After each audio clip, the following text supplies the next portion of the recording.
So I feel like we've been sold this very narrow view of what leadership is. It's the title, it's the corner office, it's the boardroom.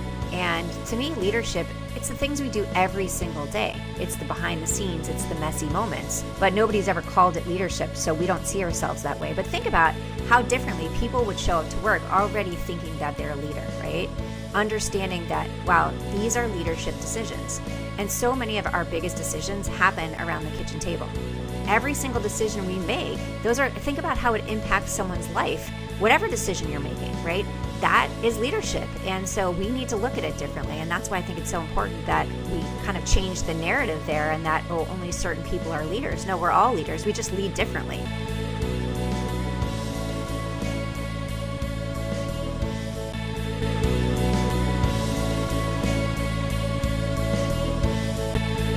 Hey, Uncommon Leaders, welcome back. This is the Uncommon Leader Podcast. I'm your host, John Gallagher. I am joined by a woman today who is currently riding the wave of a movement that she got started, one brave voice at a time. You're going to love this. Simone Knego, who's the USA Today best-selling author, love saying that, of the smash book, R.E.A.L. Confidence, a simple guide to go from unsure to unshakable. When we hear this story for years, Simone realized that many of us, especially the high-achieving women that she talks to often, were performing confidence when secretly they had self-doubt. She decided to make a radical choice in her own life to stop playing small and start sharing that messy, unpublished part of her own story and start to share with others. And I'm so looking forward to learning more about her and about the real method she uses to help leaders stop waiting to feel ready and start living without their limits. So Simone Knego, welcome to the Uncommon Leader Podcast. Great to have you on the show. How are you doing today? Thank you. I am so excited to be here, and I am doing fantastic. Good.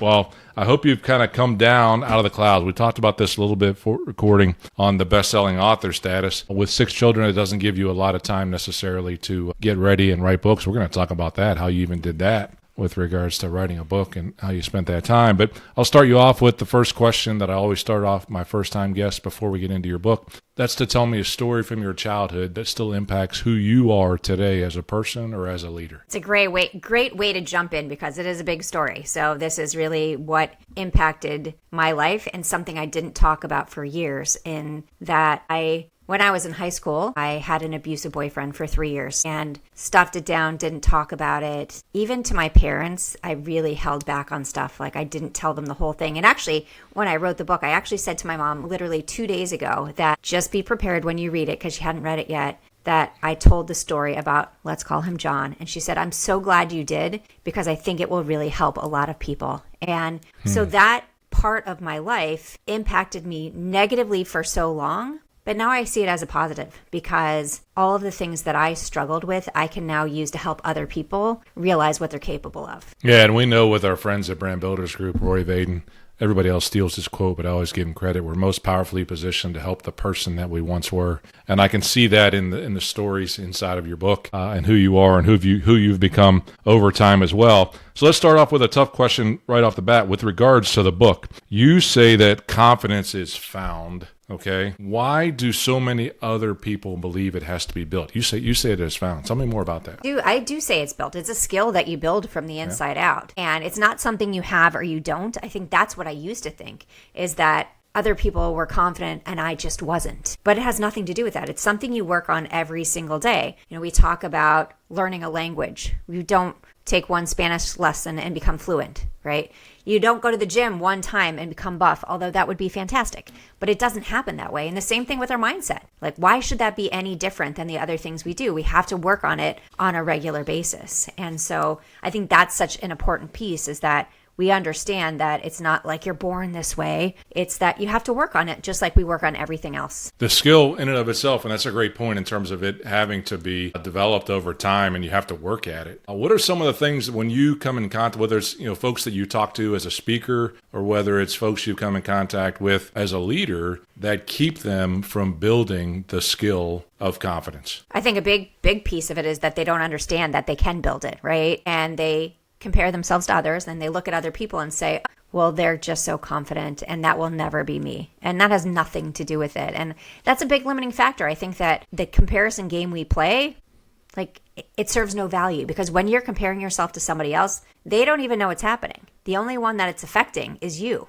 negatively affecting you. And so again, that idea that we need to build it from the inside out, the way we talk to ourselves, the way we talk about ourselves, those are things that are so important. We need to treat ourselves like we would our best friend, right? If you wouldn't say it to your best friend, don't say it to yourself. But we definitely don't do that, right? We do the opposite. And so it's really reframing that to understand that we're going to live with ourselves for the rest of our lives. We need to treat ourselves with complete respect. Well, that's not always easy. A lot of folks will talk about the word self-deprecation. That can be good. You kind of talk about that a different way. Tell me more about that with regards to the damage that self-deprecation can cause. Yeah, I feel a lot of times we use self-deprecation as a shield to protect ourselves. Like, let's make fun of ourselves. Other people will laugh. They won't really know that we're struggling. And I'm kind of the opposite. Like, I will tell funny stories about myself, but because they're real. Like, I tell a story about being in Sweden and walking across the street in heels. I gave up heels because in this moment, as I was walking across the street, one of my heels got caught in one of the rail tracks and I did a full out face plant in the middle of the street.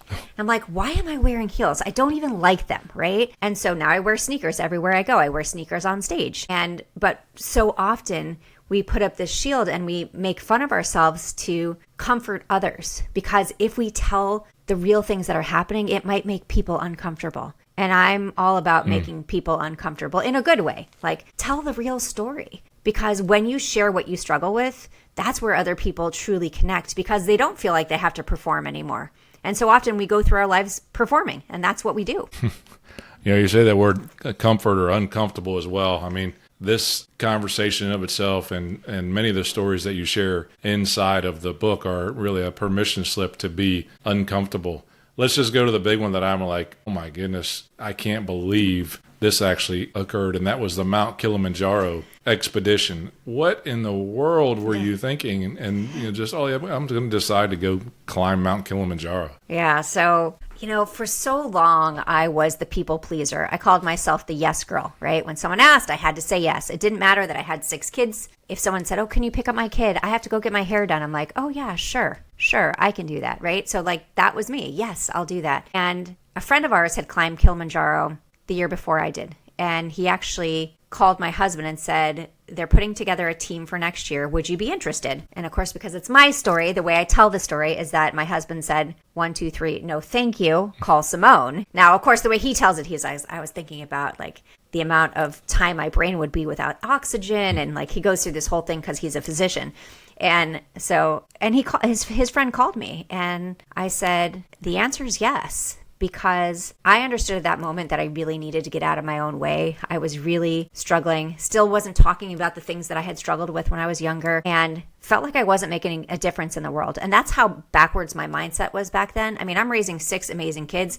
We adopted our youngest 3 kids, and I'm still thinking that I'm not doing anything important in the world. And so that experience gave me the opportunity to realize what I was capable of. And honestly, it could have been something different, but it was the thing that kind of arrived at the moment that I needed it. And no, had I climbed anything before? Absolutely not. I live in Florida at sea level. I have 16 steps in my house, right? I've gone camping twice. So when I say out of my comfort zone, completely out of my comfort zone. Yeah, dude, there's some things that are kind of crazy. Okay. I mean, 16 steps in your house, living at sea level. Oh yeah. The climb Mount Kilimanjaro, Africa. Yeah. Great idea.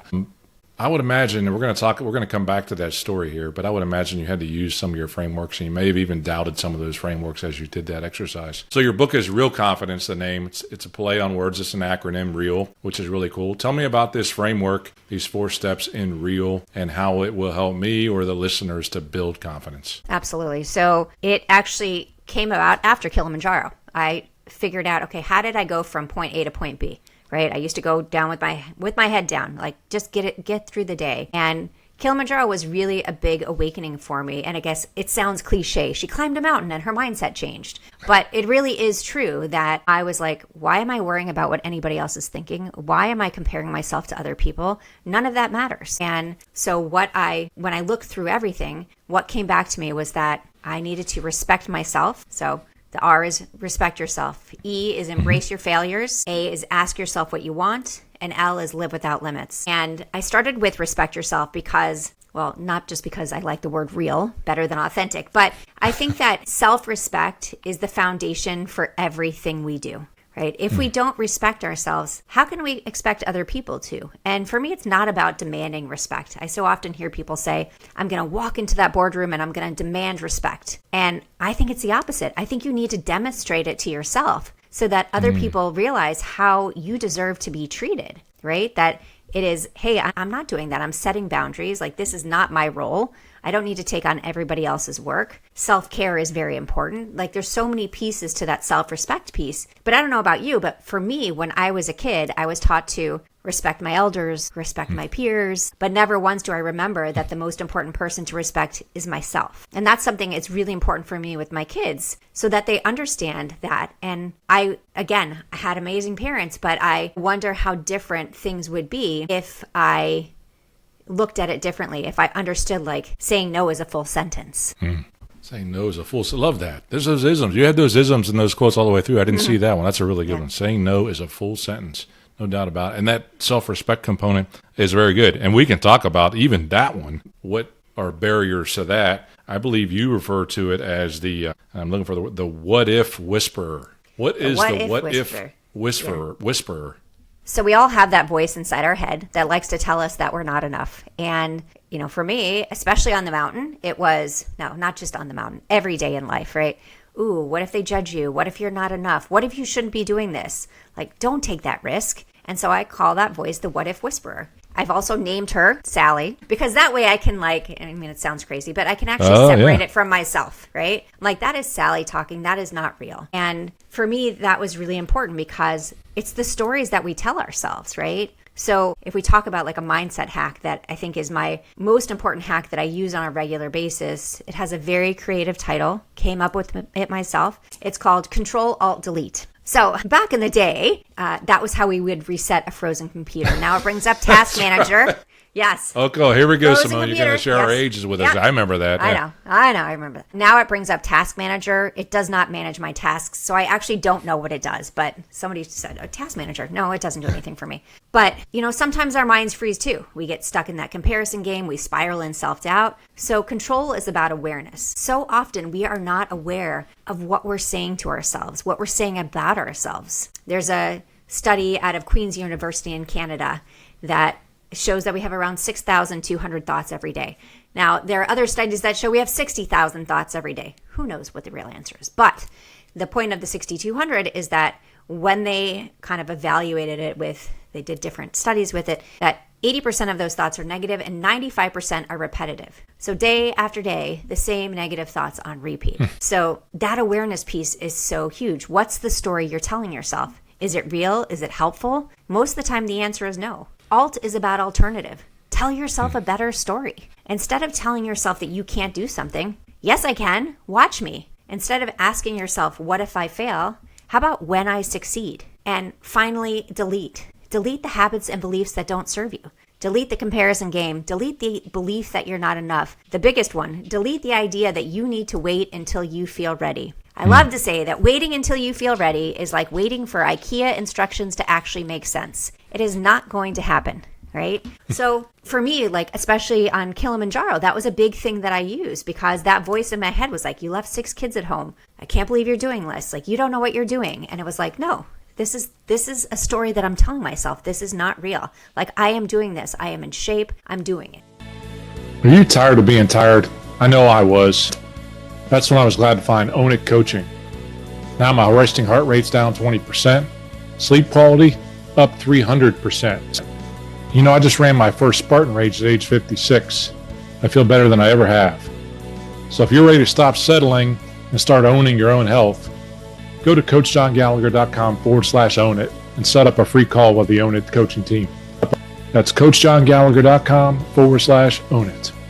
Now, let's get back to the episode. I love that. Some of those isms, I know we're going to have to rewind and hear that one again about waiting, but the simple framework of Control, Alt, Delete and what we can do to turn those around. And to your point, it comes all the way back about being able to build confidence because you have to keep working that over and over again. It doesn't just happen the first time you do it.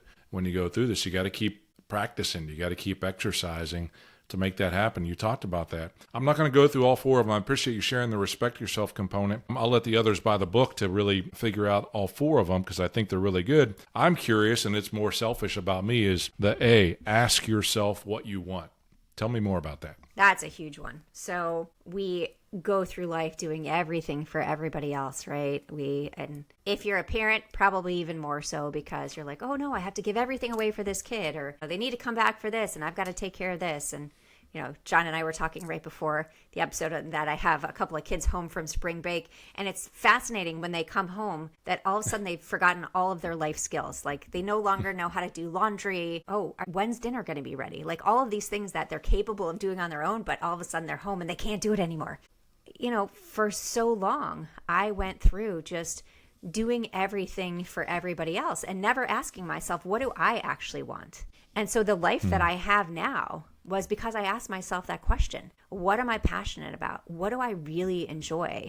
Sure, I enjoyed raising my kids. That has nothing to do with it, but it's adding that extra piece to it. We get stuck in the cycle of we have to do this job because we have to make the money and we have to do these things, but there's other things you can do. So I'm not saying go quit your job tomorrow, but what fills your cup? Like what can you do on the side and eventually could become something different for you that you haven't thought about in years? I always say, look back to the kid who wanted to be the rock star, right? The astronaut, the actress. When I was younger, I really wanted to be an actress. And when I went to school I thought I was going to go to medical school. Both of my parents were physicians and I failed organic chemistry. I took it again and got a D. So obviously medicine was not going to be the path for me. But so I said to my dad, I really want to go into acting. And my dad said, accounting it is. And I was like, okay, those are similar letters, but no, that is not the same thing. But he was like, well, you live under my roof and I pay the bills.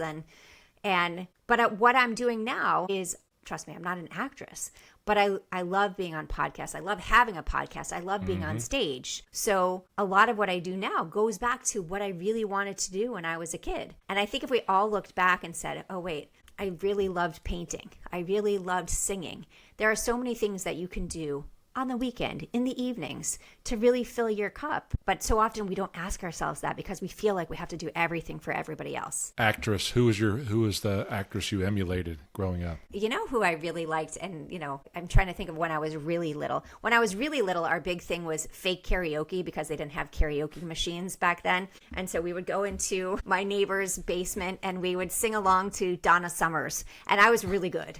No, I wasn't. I couldn't sing at all. But, I thought I was really good. But I would say Julia Roberts was someone, when she first came on the scene, I was like, we're talking like Mystic Pizza, Julia Roberts? Yeah, Mystic Pizza. I mean, there's so many, and then watching her career grow. You probably didn't think amazing. I know that, did you? I know. I'm pretty impressed, actually.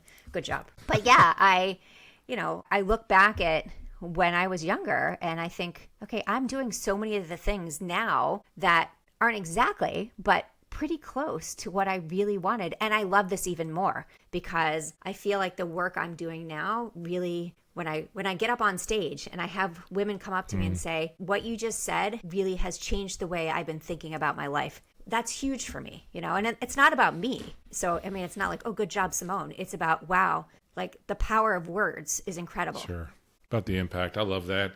It's so funny. Like beforehand, I was chatting with Simone. And I said, "What's that? She's been on like 300 podcast episodes. She's getting really good at this. She does really love this acting." And I said, "What's a question that somebody hasn't asked you?" But I had one, and you almost walked right into it because the question I like to ask just to get to know folks is, "What's their karaoke song?" So you mentioned Donna Summer. Oh, that's so funny. Which Donna Summer song? Yeah, I mean, I could say it's written down, but what's your karaoke song that you like to sing? Oh my gosh, what is it called? Something Nights. See, you got me. Now I feel like I have to look it up because it's been so long since I sang it.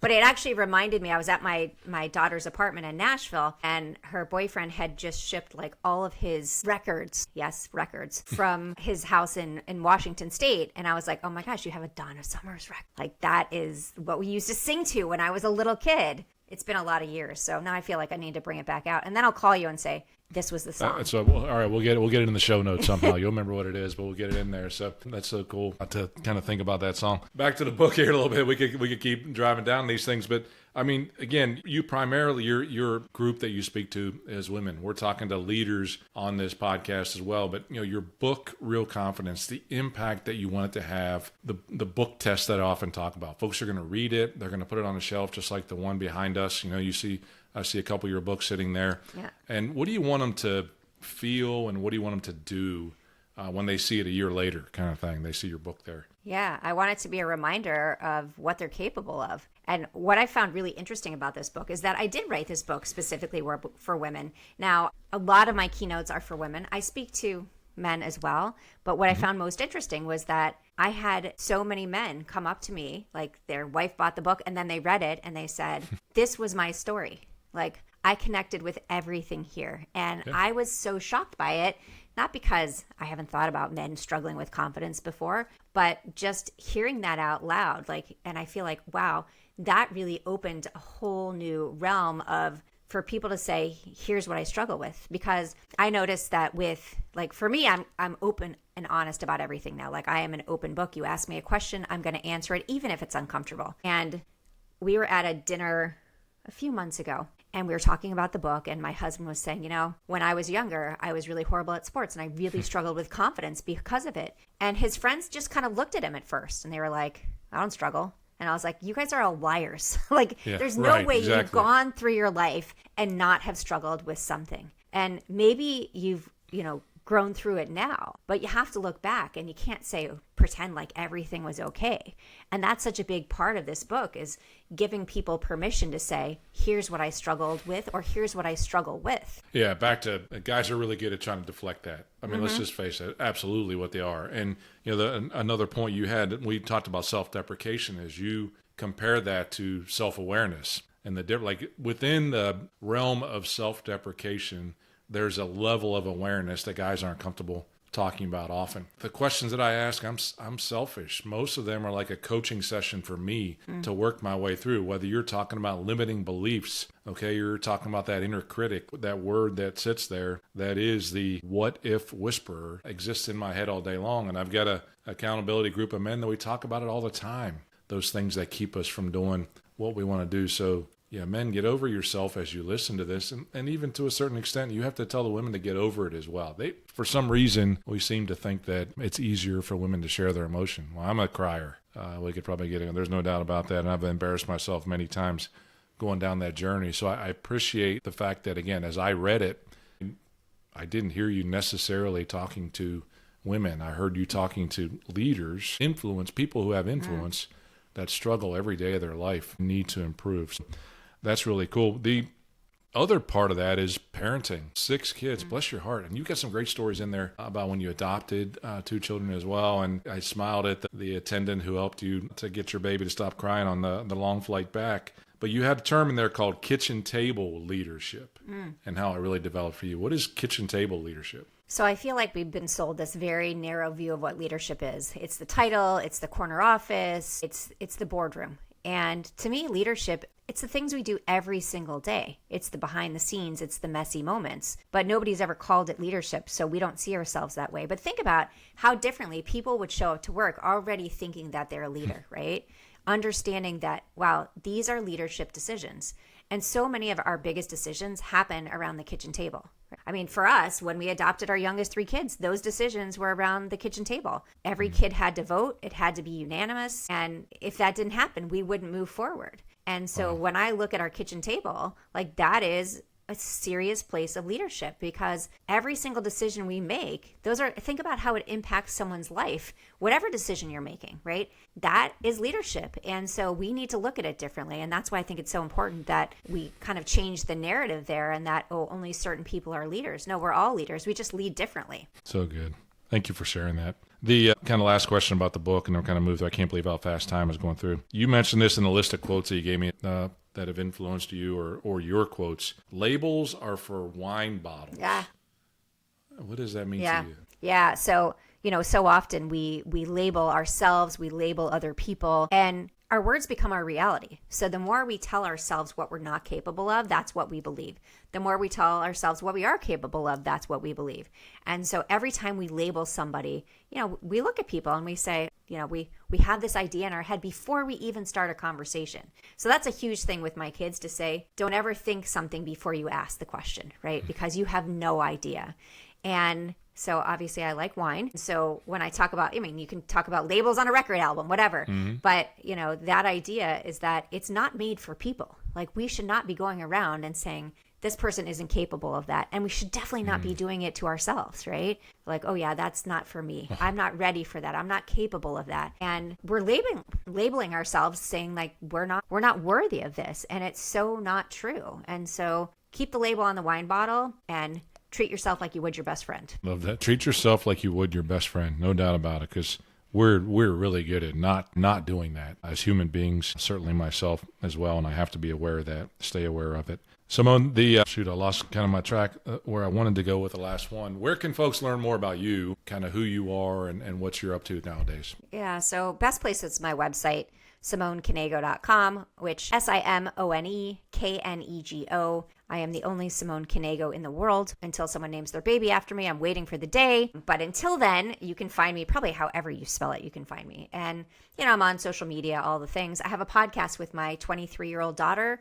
called Unshakable Confidence. Cool. It is really cool. It is like one of the most fun things that I get to do because I feel like that's pretty good odds too, that I have 1 out of 6 that actually wants to talk to me on a podcast. That's pretty good. We've been doing it for almost 3 years now. And we talk about all the things that we struggle with. And I think it's really good to have that moment for both of us. It's like what you were saying before, when you're talking to a guest, it's like a bit of therapy. It's a bit of therapy every single week that we get to do that. Absolutely. Yeah, so that's that. And you can find my book, Real Confidence, at Real Confidence book. Excellent. I just remembered the question too. My apologies if I was distracted. But put it on the lower shelf for folks. Ultimately, they are interested in building their confidence. How do you really tell someone just to get started? What's a small step they can take today? Any kind of to action, build confidence? Right? Yeah. We wait. We're like, oh, that's going to be too uncomfortable. I truly believe that it's more uncomfortable to stay comfortable. Sitting on the couch and doing nothing to me is very uncomfortable. Like, take action, whatever the little step is. Don't go climb Kilimanjaro tomorrow. Like, take a walk. Take like a small step towards something.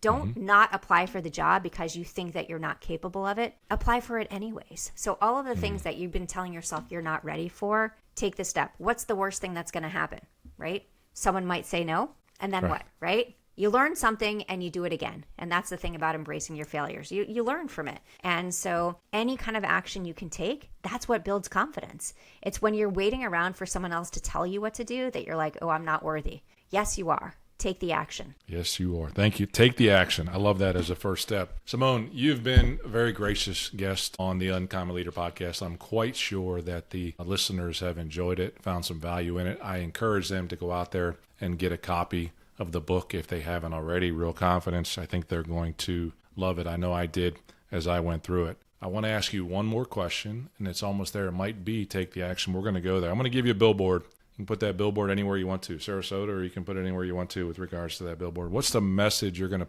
put on there for the listeners, and why do you put that message on there? Yeah, I'd like to have these billboards all over the country, so not just in Sarasota, but the message would be, you don't need to change who you are, you need to change the way you see yourself. And for me, that's so important because self-belief drives everything, right? If we're constantly thinking, oh, we need the bigger bank account, we need the bigger car, we need to change this, it's not about that. We need to look at ourselves and say, what really matters to us, and that's how we should move forward. So you don't need to change who you are, you need to change the way you see yourself. So good. Thank you so much, Simone. It's been a great conversation. I've enjoyed it today. I wish you the best going forward, okay? Thank you so much. Thanks for having me here.